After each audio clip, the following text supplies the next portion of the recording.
What is up, guys? Welcome to the episode of the Inferno's Den, and this is my Smackdown live review.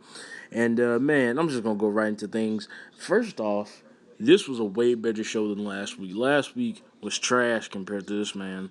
This show was actually on point. I guess way better than last week. So let's get into things. All right.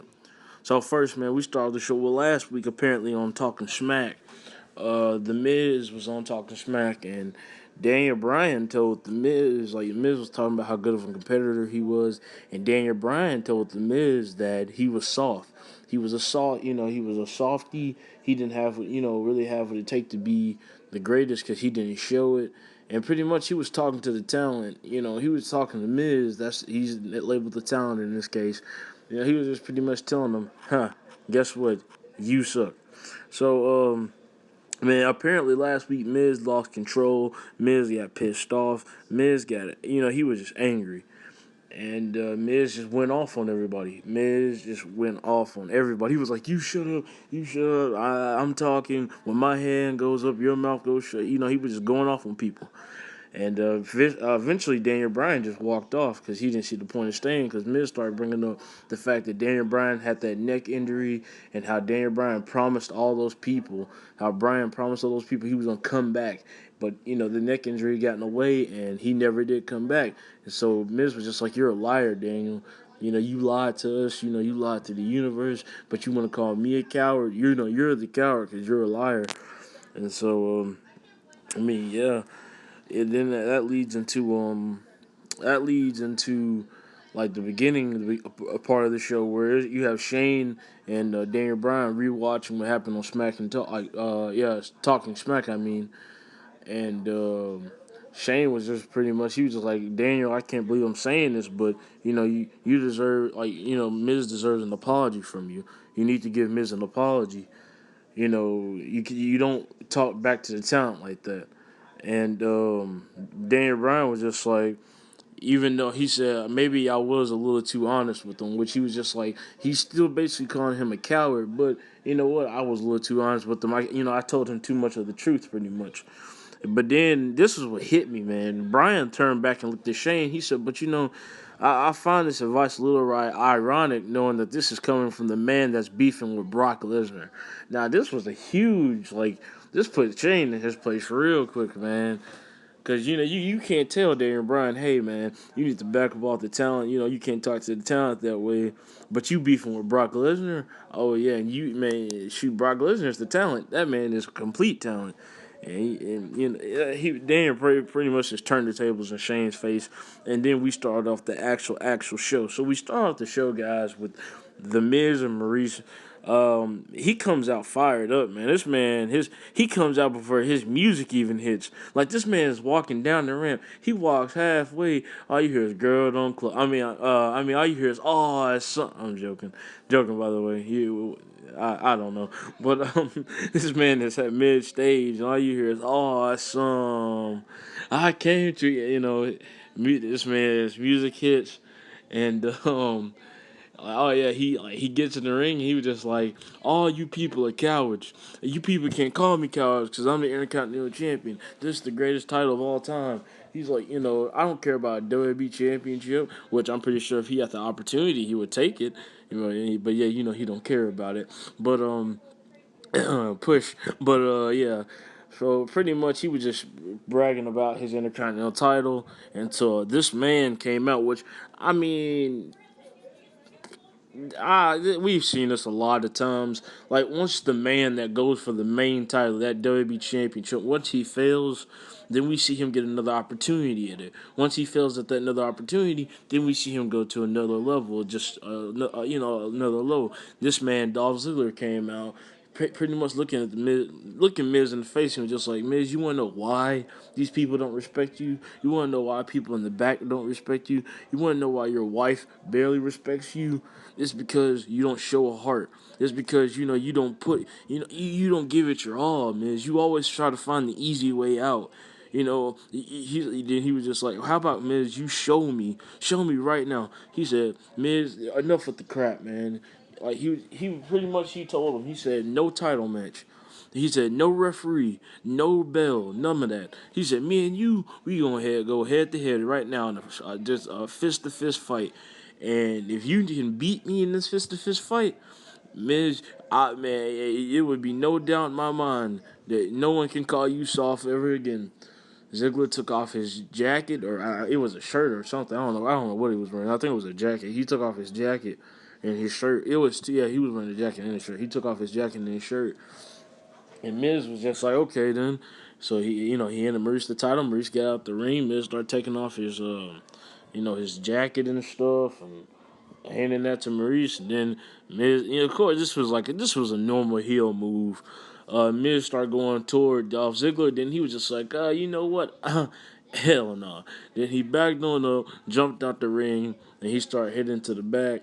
And that's when Dolph Ziggler was just like, yeah, that's right, you a pussy. I guess the world is right, man. I guess the world was right, Miz. You ain't nothing. You was soft. You're a soft face. He called him a soft face something, and Miz went insane. Like Miz clicked. Miz he started running back towards the ring, and Maurice stopped him. Maurice was just like, oh, we're not gonna do this. Dolph Ziggler doesn't deserve it. Dolph Ziggler doesn't deserve it. And I was like, dang, man.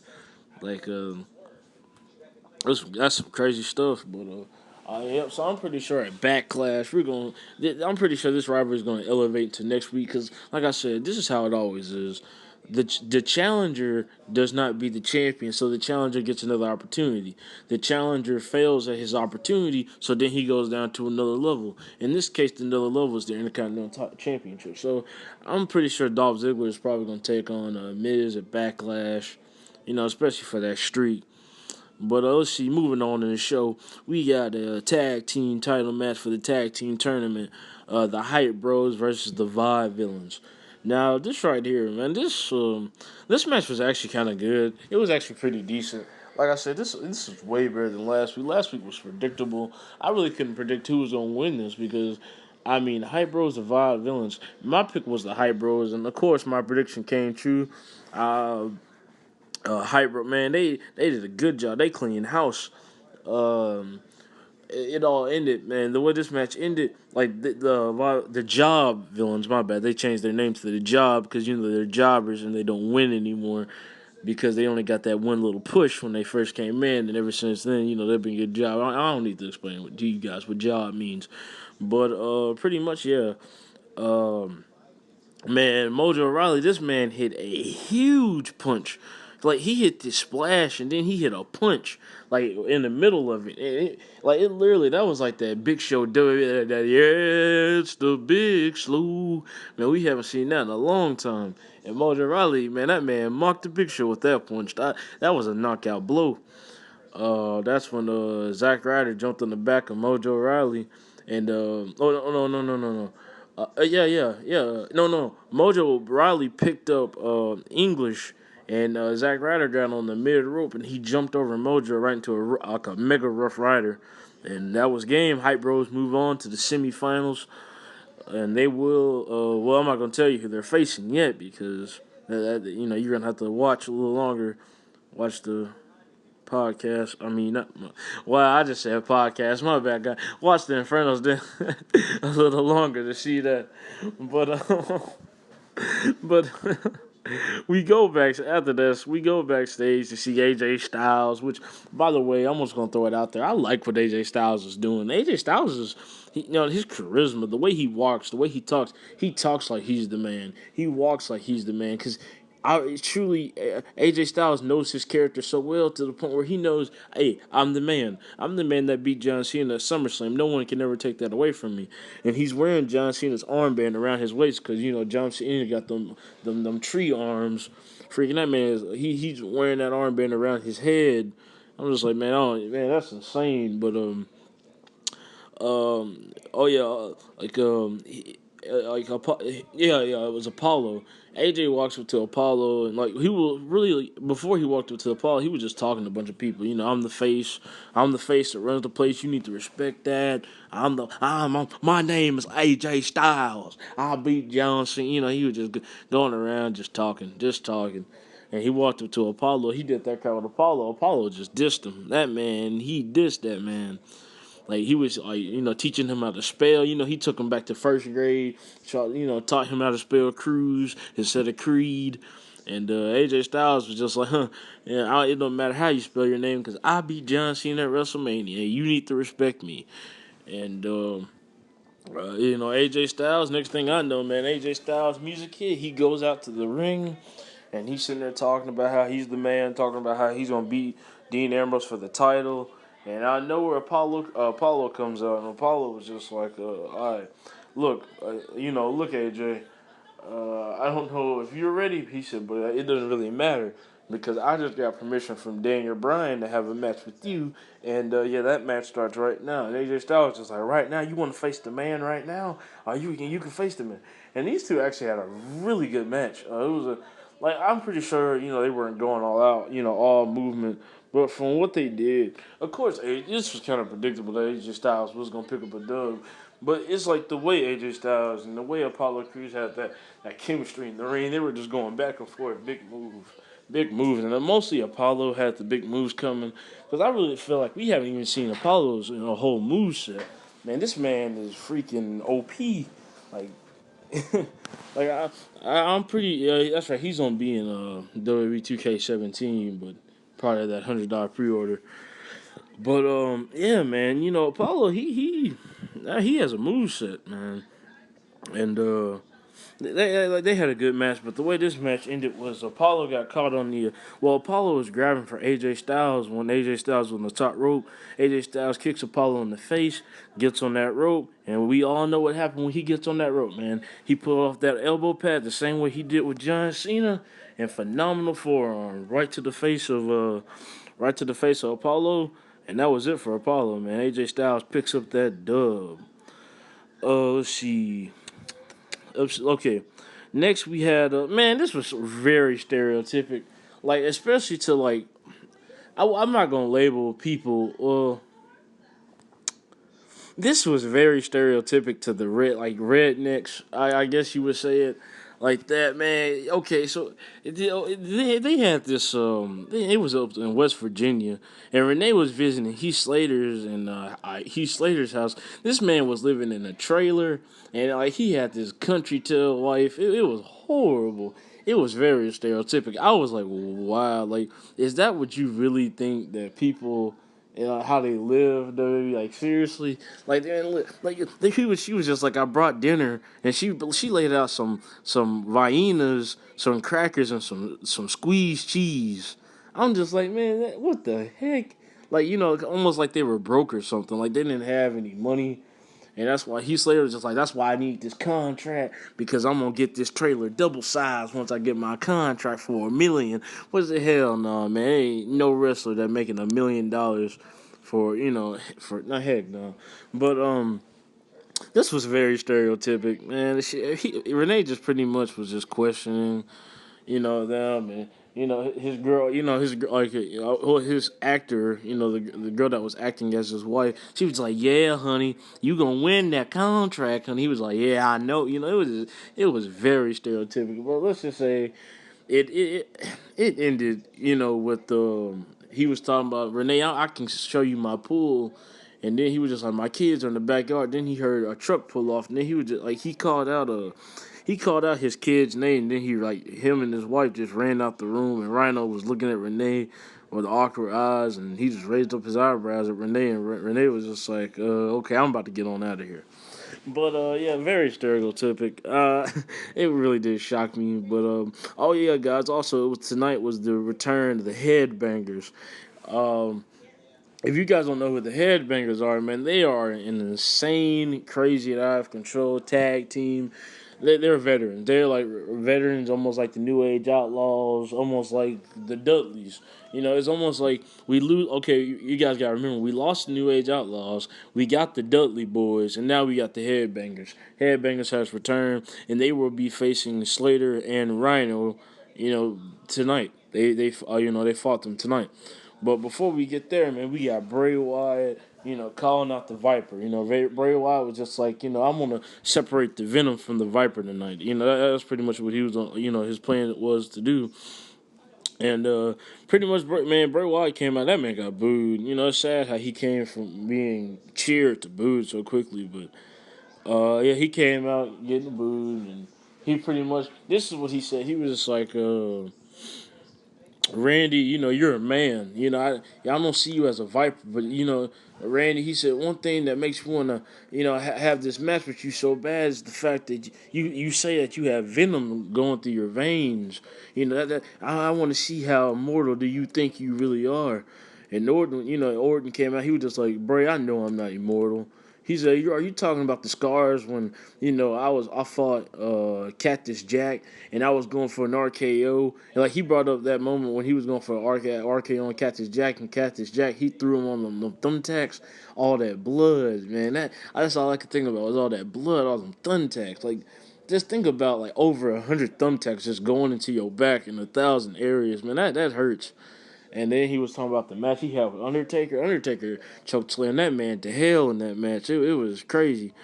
But yeah, he talked about all those moments, and he was just like, Bray, I don't have a problem with this is exactly what he said, and I quote, he said, Bray, I'm not afraid of you. He said, uh, he kept on saying, Bray, I'm not afraid of you. I'm not afraid of Bray Wyatt. He said, Bray, I'm also not afraid of kicking your ass. And then he said, kicking your ass right now. And then Orton he just runs head first into the ring. Lights go out go out like usual, like they usually would. Bray Wyatt like he about to fight. Lights go out. Bray Wyatt disappears. Lights come on. We see Naomi. And next thing out, like just like that, Naomi and Becky Lynch. You know, like they came out, and I was just like, man, what the heck? That was quick. That was a quick transition. But I mean, yeah. So that pretty much leads us into this next match: Naomi and Becky Lynch versus Alexa Bliss and Natalia. Now, let's see. This match was okay. All right, guys. I'm just gonna be straight about it. This was the match I used to go take you get a bathroom break. I went to go eat my dinner during this match. I'm not gonna lie to you. I didn't really watch this match, but I do know how it ended. Alexa Bliss rolled up Becky Carmella came out and she started attacking Nikki Bella, like she's been doing for the past couple of weeks. I'm probably because Carmella lost in her hometown because of Nikki Bella. Nikki Bella basically outstaged her, and Carmella's not happy about that. And so Becky Lynch, well, she was distracted, so Alexa Bliss came up out of nowhere, rolled her up 1, 2, 3. Bliss and Natalia get that dub. You know they take that W.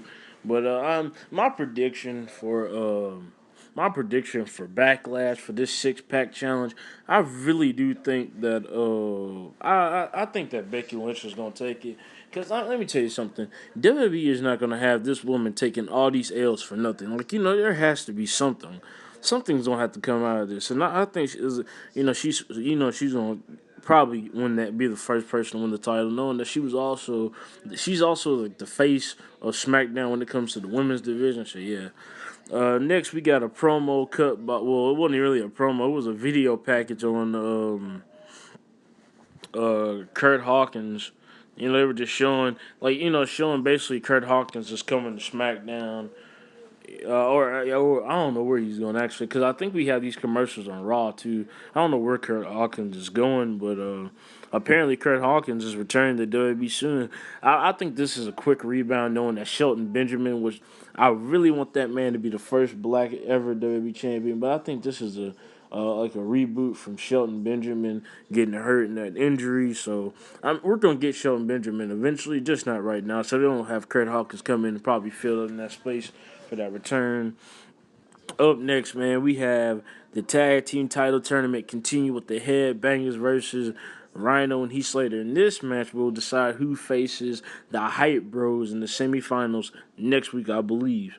So this was actually a really decent match. A lot of good moves were hit. The Headbangers came out. They look good as ever. Like, man, they still look like they never left. They still look young. And yeah, of course, they look different from the way they used to. They a couple more wrinkles and stuff, but I mean, they still show that they're athletic in the ring. They know what they're doing. And at one point, I thought the Headbangers was going to win this match because This is their first match back, and at one point I really thought the Headbangers was gonna win this match because uh he hit a backdrop suplex. No, he hit a power bomb right, like exactly perfectly into a leg drop. It was pretty too, but Rhino came in and broke it up. And shockingly, guys, this is the first time I've really seen anything happen like this. Like last time, I think I saw this like actually on a WWE program, was probably like I don't know if it was real or fake, but it might have been real. But last time I saw anything like this on a WWE program, it was Triple H and Brock Lesnar when they had that little brawl and all that blood and stuff. Rhino got busted open, like for real. Rhino had blood all over the place. Rhino had blood all over Heath Slater. But Rhino got in the ring, took out one headbanger, and then he took out the other headbanger, pulled Heath Slater to the corner. Then he was just like, tag me in. Heath Slater tagged him in. The man won Gore. 1, 2, 3. Rhino and Heath Slater move on to next week to face the Hype Bros. Now, I'm not sure who I want to win this tournament yet. I've been thinking. Right now, I'm for surely between Heath Slater and Rhino or um, American Alpha. I really cannot tell at this point. You know, American Alpha, they're a great tag team. Yes, they are.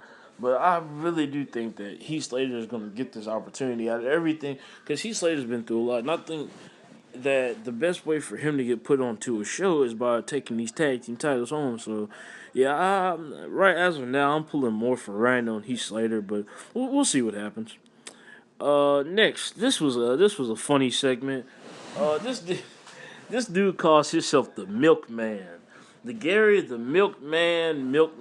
Hold on, it was how he said the name. That's what made it funny. This man came out. He said, "My name is Gary the Milkman," and he was just like, I have been granted my wrestling license, and I want a match tonight. If SmackDown is about opportunity, I want opportunity." So this man started taking off all his clothes. He started taking off everything. It gets to the point where he's literally in his tidy whities, just nothing but white underwear. And he was just like, "Come on, anybody, anybody." And hell, Kane came out. Kane, man, that man, fire, brimstone everywhere. Kane, like that man, the Gary the Milkman kept on trying to he kept on trying to put his pants back on after he saw Kane coming to the ring slowly coming. He kept on trying to put his pants back on. Kept on trying. Kept on going. Kept on trying. Okay, as soon as Kane got in the ring, Gary the Milkman ran right into a grasp at the neck and choke slam, and that was it. It wasn't even a match. It was just it was just for fun. But it was funny. It really was funny. That was actually a good part of the show. But now we got the main event: Baron Corbin versus Dean Ambrose. They had a really good match. AJ Styles was at ringside. My bad. And this match didn't have a legit winner. Like, let me see. Baron Corbin won. Baron Corbin won by disqualification because AJ Styles was trying to kick Dean Ambrose in the face, but he accidentally missed and hit Baron Corbin in the face. So that's automatically disqualification for Dean. So Baron Corbin automatically wins the match. But pretty much Dean Ambrose was the last person standing tonight. Like they had this good long match, and AJ Styles got involved. It just like this was kind of funny because like Dean Ambrose, like AJ would look like he was. I think he was going for the phenomenal forearm, but Dean Ambrose stopped it in midstream, and AJ Styles landed on the rope on his nuts, and Dean Ambrose just kept on shaking the rope, and AJ was just like ah. Then he brought him right back into the ring. Dirty deeds. Ambrose walks out, basically, Baron Corbin might have won that match, and AJ Styles might have got a little momentum earlier that night, but pretty much Dean Ambrose still walks out the king of that castle. So I mean, yeah, that's pretty much for SmackDown, guys. It was a big improvement for last week, huge improvement for last week from last week. To me, I think it was better. It was 10 times better than last. Last week was just disappointing. Last week made me want to just give up. And it was like the first bad show they'd ever had. And I'm just like, man, we ain't starting this crap again already. I was just sitting here looking, thinking, we ain't starting this crap. Other than them terrible looking tag team belts, I mean, That's it. Other than them terrible, ugly tag team belts, there's nothing wrong with tonight. It was nothing wrong. So yeah, I'll rate this show probably. I'm gonna rate this show the same amount that I did Raw. It was good. So yeah, it was pretty good. So I'm gonna go ahead and give SmackDown a 8.5 out of 10. It was actually a very decent show. So yeah, make sure you watch Smack and Talk tonight. AJ Styles is gonna be on Smack and Talk. I guess he's gonna be talking smack, of course. That's a Smack and Talk. My bad. I keep on saying. I don't know why I keep on saying Smack and Talk. Talking Smack. Talking Smack. AJ Styles is gonna be on Talking Smack tonight. So make sure you guys go check that out and like, comment, subscribe, and Inferno